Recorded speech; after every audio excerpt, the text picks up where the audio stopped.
So, good afternoon, everyone, and welcome to our second session of the day, which is our decade to deliver nature positivity and what the next steps are for construction. I'm delighted to be joined on stage by Julia Baker, who is the technical director at Mott McDonald. And also as well, Amelia Woodley will also be with us today. And I think as well, I didn't tell Amelia I was going to say this, but for those of you who don't know, Amelia was recently named Business Leader of the Year at the ED Awards. So I know you don't like to talk about it very much, but it's very well deserved in recognition of the work that's gone on.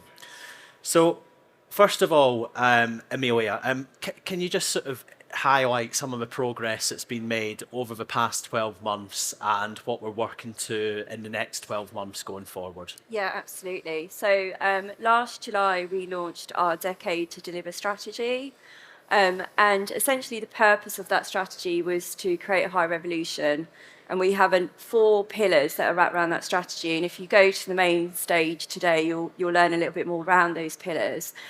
We've had such a significant progress over the last 12 months. So if I walk you through like the 4 main themes, when we think about accelerating innovation, at Speedy, we've made so much investment in net zero kit, and you'll see that all here today.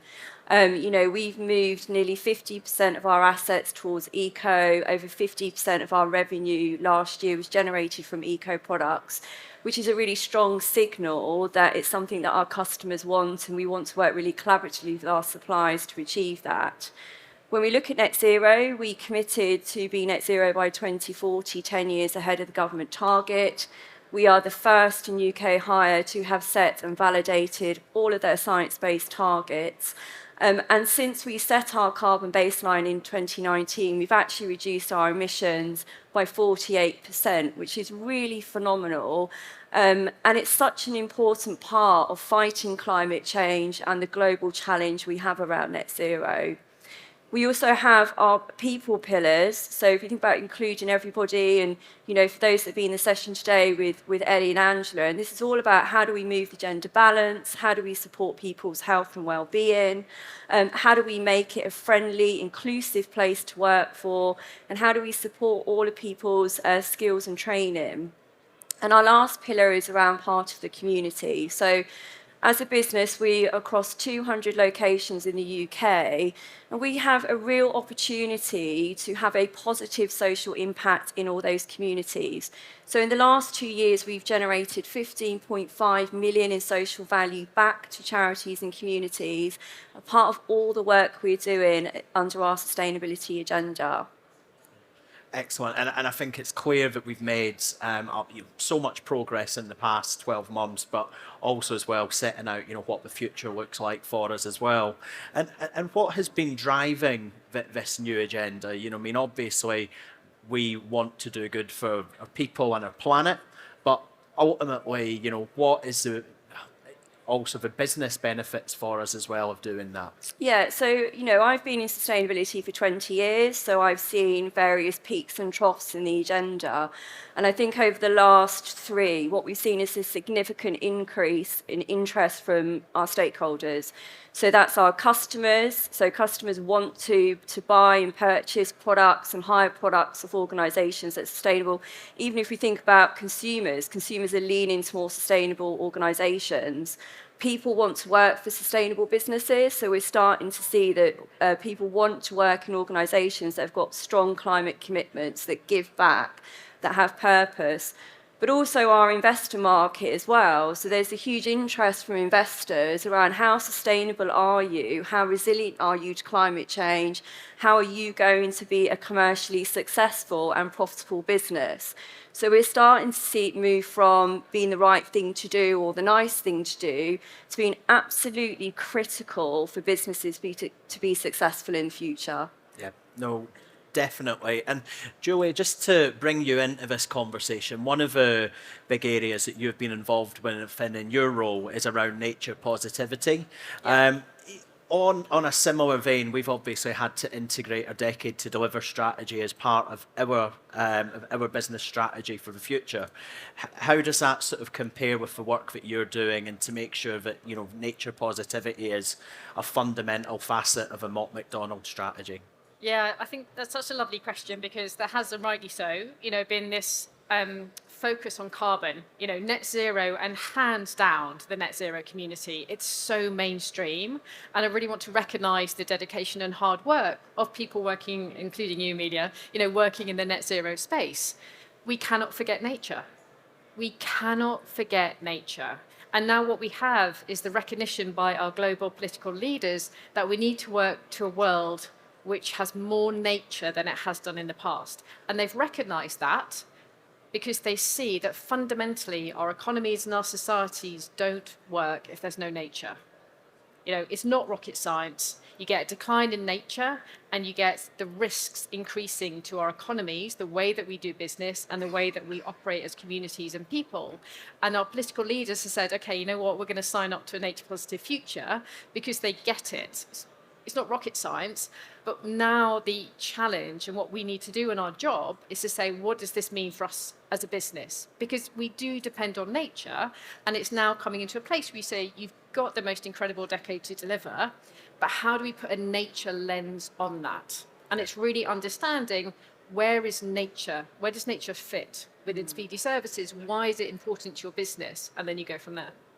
Definitely, and I think there are certainly, we have done a number of things, a number of practical things within our business about even just thinking at our Milton Keynes Innovation Centre, for example, which we have made sort of more friendly with with our bee garden, for example, little things like that, but are an important part of our decade to deliver strategy and our future state strategy as well. So. Amelia, one of the things that we've discussed is the value chain. So what is the role of that, and how can it allow us and our customers to meet their goals, particularly around sustainability? Yeah. So, you can't get to net positive and net zero nature positive without all coming together. So I think, over the last year or so, we've seen a lot of organisations, including Speedy, make some bold commitments to net zero. But what we're seeing now, it's more around action. So it's looking at what technology can we use across the value chain. So how can we work with suppliers to make sure we've got net zero equipment, we've got equipment that is steeped in circular economy principles, because these are all solutions that feed up into the customer. But what's really important, it's not just about the tech that you see here today, it's also around data. So data is incredibly important to the decision-making process, because then we know where we need to look and where we need to fix the problems. So at Speedy, we kind of have a philosophy around we use technology to find the solutions, we use data to get the insights, but the people is so important to this journey. For organisations to get to net zero, we've got to take mass organisations with us, we've got to take whole value chains with us. And this is around supporting the green skills transition, this is around upskilling people in the skills and competence to understand quite technical sort of topic areas, net zero, nature positive. We've even spoken, Julie, people will ask, what is nature positive? How do we unpack that? And how do we help people in that transition? So when we look across the value chain, we can't just look through one lens of tech. We've got to look at the data, and we've got to support the people on that journey. I think just to ask a bit more about the people, and I think one of the things which without stealing your thunder too much, we have put our business partners at the the front of the business, and we've invested in making sure that they are educated to understand about our decade to deliver. Can you just tell us a bit more about what we're doing as an organisation to sort of educate and empower our people to understand what our vision is? Yeah, absolutely. So at Speedy, we've launched our ESG Business Partner Programme, where we've taken 30 individuals from each business unit across Speedy, and we've upskilled them to the Associate IEMA qualification. And why we've done that is to be able to challenge business decisions, people have got to have the right skills and competence. So the IEMA programme not only gives them a qualification, it gives them confidence to have those conversations. But when you think about the green skills transition and you think about how different businesses are going to look, it's really important that we don't strand people's careers. So, we're looking at it saying, well, property directors will need to be sustainable property directors, and procurement people will need to be sustainable procurement, and marketeers will need to be sustainable marketeers. So we're really looking at the training program to how do we take the 3,500 people in Speedy and upskill them relative to their role so that they can deliver our objectives as a business, but also we can support their career growth and their future career aspirations, because the green skills job market is booming, and we want to give people the best opportunity to be part of that journey. No, absolutely. And I think, Julia, just to sort of follow on from that, I think a big part of that is going to be, how do we embed, you've got the green element of skills for the future, but also specifically within nature. How do you see that sort of developing, as, nature positive becomes something that people start to talk about? And what skills do you think, companies like Speedy, like Mott, McDonald, like other sort of tier one businesses, what do they have to do to make sure that their people are equipped for the future? Yeah, I think, Amelia, you actually touched on that point. We've got to do our homework. So it's not always immediately apparent that my company, Mott McDonald or Speedy or our tier one suppliers, critically depend on nature. We've never had to ask that question before. So it's about doing our homework, and there's really practical, quick ways that you can look at your business. You can say, okay, what's material to our business and where do we depend on nature? I don't know any company as yet who hasn't seen that, see what, I didn't realize that was a risk to my business, and then ignores it. The moment that you start to map where you are, where you're dependent on, where does nature fit within that, the moment that you get the light bulb moment, the moment the penny drops, and the moment that you say, you know what, I think we need to think about this nature piece, because it's really material to our business. And there are really pragmatic ways you can do that. But I've not met any company that when they see that and when they see it clearly says, oh, I don't need to worry about that. It really brings it home to the heart. And it comes back to your point, and what you were saying, it's no longer a nice thing to do. Our industries critically depend on nature for so many different reasons. And the more that we degrade nature, the worse the risk gets of our dependencies. So let's turn that downward spiral, which is invisible at the moment. Let's understand what it is, and there's some really pragmatic ways to map that. And then you start to get it on an upward spiral. But also, to come back to your point, I love what you were saying, because in a way, you and I should not have a job. Yeah. not the ideal place. Yeah, exactly. Nice little retirement. No, but there's so much hunger out there. And I work across the business. We've got the amazing uprising, of our new graduates in, engineers, in economics and procurement, and they all really want to grasp the moment. We've had such a spotlight on carbon, and rightly so, but now is nature's turn. Nature is fast rising up the agenda, and it's really understanding, okay, let's really understand where does nature fit within our business, and then you can start to take action, but you've got to get the data. I think just to probe you a bit more just about a point you made there, just around sort of best practice and good examples, which I think you sort of alluded to. Are there any really good examples of businesses that are putting nature first? Appreciate there's only certain things you can say about the work that Mott McDonald are doing, but looking wider at the sector, is there any really good examples of work in practice? I think it's shout out to England. So in February, our government did introduce the first phase of biodiversity net gain, and that's the foundation to get to a wider nature positive piece. So now, most developments and a lot of the construction projects that we work on, as a project level, so nature's really embedded in law and legislation about having to get to net gain. And there are companies that are really embracing that are really seeing the benefits of actually, well, if we do this net gain, not just as a tick box, we can help tackle climate change because habitats sequester carbon. We can make ourselves more resilient. We can connect people with nature. And we know that improves their happiness and well-being. But also, I want to shout out Speedy. You're talking about it. Who else has a panel talking about nature positive? So even this conversation, you're moving that discussion on. And this is the start where we get to talk about it. We get to say, okay, nature positive is to do more for nature. And we all have a seat at that table and work it out there. And I think just to come back from Mott McDonald's, we are understanding our place within this. We're a consultancy.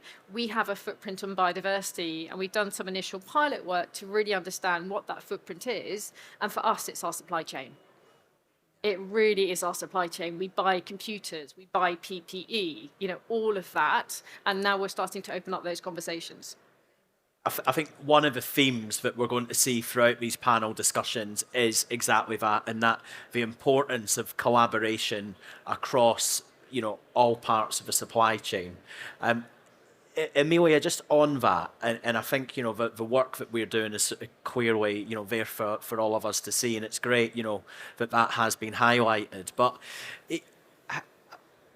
from your perspective, what more can we do, and what are you doing within working with the likes of our supply chain colleagues within Speedy and our customers to understand what they want to see from Speedy going forward in terms of innovation, the new product development? Yeah.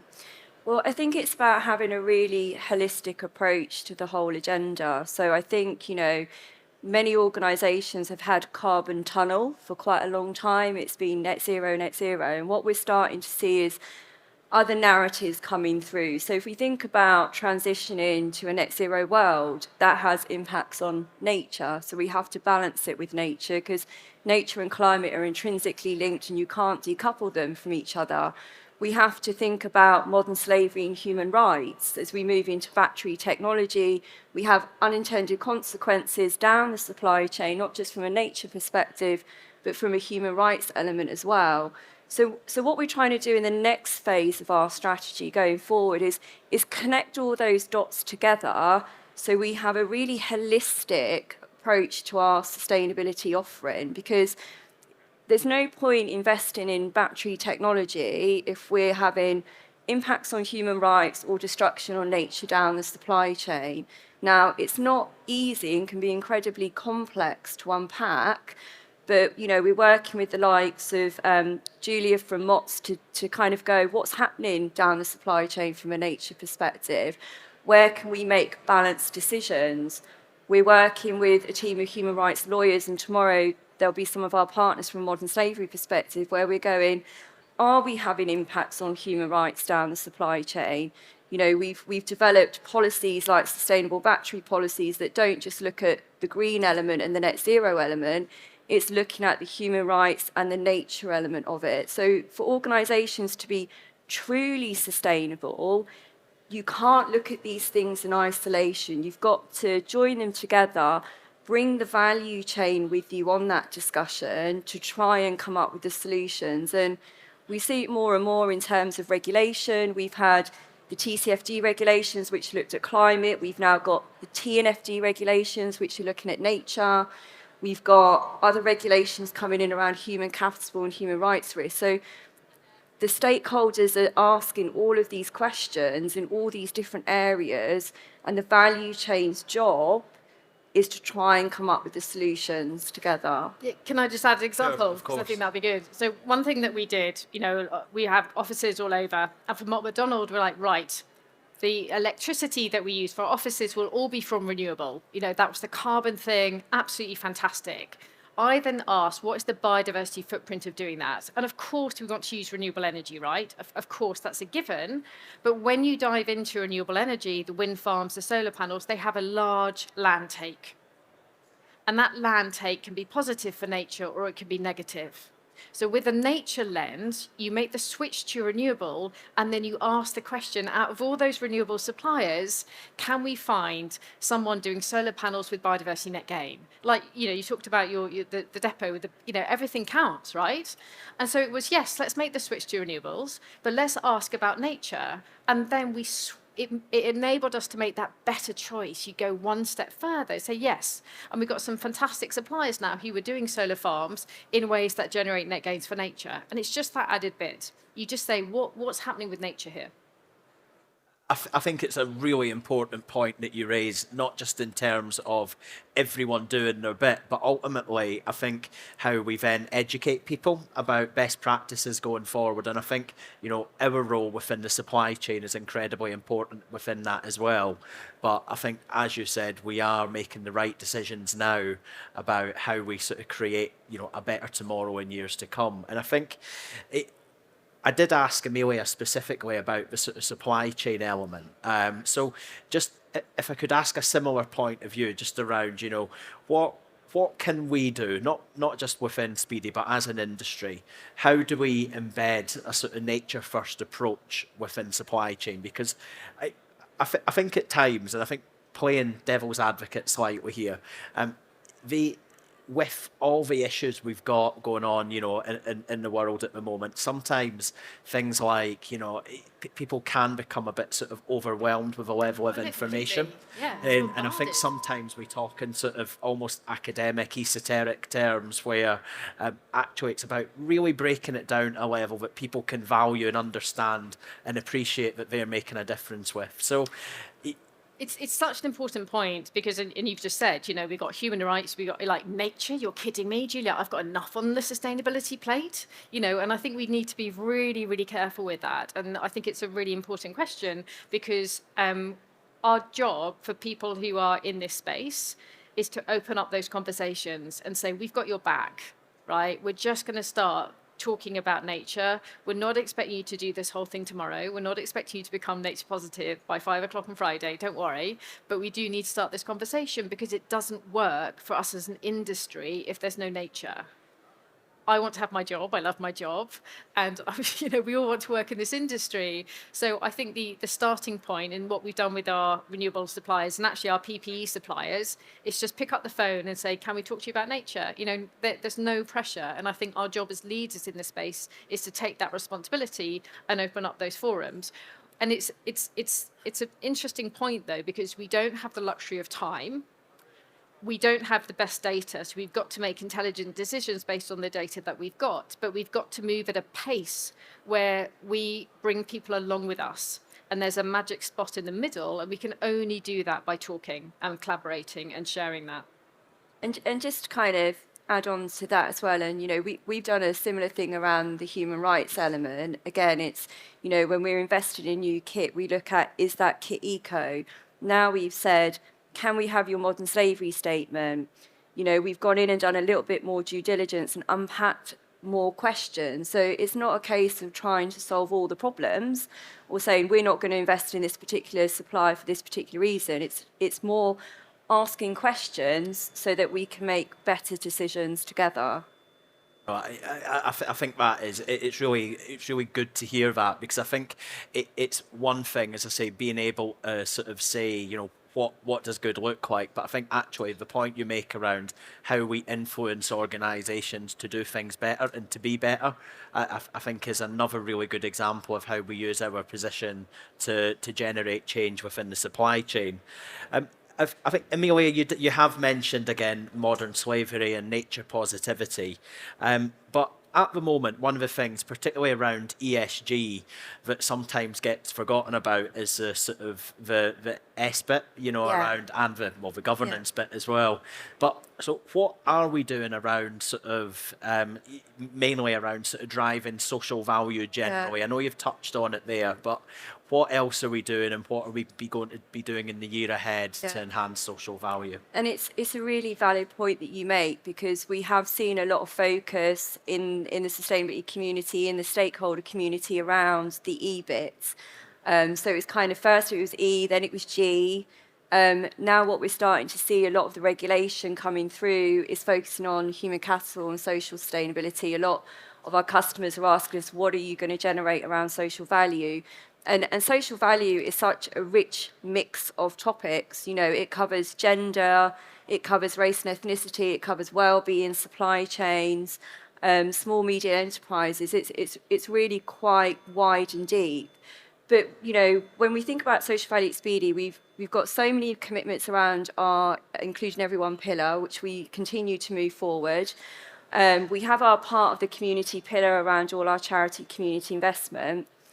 But this is around generating real social value. So getting under the skin of those communities that are underrepresented, that are vulnerable, that don't have access to jobs. So we work with survivors of modern slavery to help get them into employment. Angela mentioned on the talk earlier, we're working with a rugby group. You know, these are children really marginalised out of mainstream schools that don't have the start that most people have. So when we look at social value, we're trying to say, you know, where are the indices of deprivation? Where are the communities that we could really make a difference to? Let's get them into work. Let's give them a chance. Let's give back. So that's our main focus now. You know, we continue to support our charity partners, and we've got, you know, our wonderful partners here to do that do a phenomenal job and add so much back. But we really want to reach out and get to those hard to access groups. I think, Julia, just coming on to the point that Amelia is making, you know, a lot of those hard to access groups and groups within society that don't necessarily have the best start in life also suffer from the fact that they don't have access to nature. Yeah. Again, I mean, what are your thoughts on that, just in terms of, you know, what we can do as an industry to make sure that those areas get access to nature alongside making sure that they get best start in life in terms of career opportunities and other social value elements? Yeah, it's such a lovely question, because then you see the full picture. You know, you start to join the dots, exactly as you said. And if you think about everything individually, you'll miss it. You know, if you have your carbon here and then your nature here and your social there, and I think, but if you put a nature lens over everything, you're like, well, can we help improve nature in a way that gives people access to green space? You know, so what are you doing in social value, and where's your nature positive? You know, and can you do nature positive in a way that opens up green jobs? Because we know that the younger generation are really hungry to work in that space.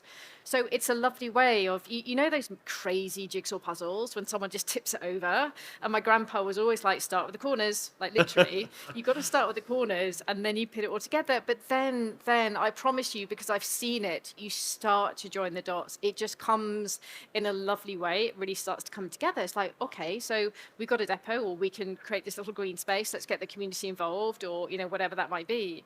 So absolutely, but it's keeping your eye on the ground, and what you're saying, keep searching for that place where you're like, you know, the one thing. I mean, everyone loves a 2-for-1. You know, you do nature and then you just spin off everything together. And you know, we had a conversation recently with a nature provider that does community planting. So they'll do tree planting from a nature perspective in areas that don't have access to nature. So they've targeted locations around the UK where those societies don't have access to nature. So we're sitting there thinking, you know, go, we can look at it from nature, we can look at it from social value. You know, you add in, then could that tree planting be done by people like ex-offenders? Or, you know, you're starting to build that puzzle, aren't you? You're coming in from the edges and building the picture out. And just to raise your point about supply chains, there are some amazing people working in this space. You know, and you've got to find them. Yeah. You know, like the call was fantastic. These are people already in the space. So it's about our supply chain, opening up that conversation. You supply our PP. Can we talk to you about nature? And then finding the most incredible and probably very small organizations, you know, who do the most incredible work and have those impacts. And let's raise them up. Okay. And then you start to join the dots. 100%, and I think we've got so much opportunity to do that, and I think, you know, we can use our collective positions, I guess, as major organisations within the UK to elevate social value and nature as well.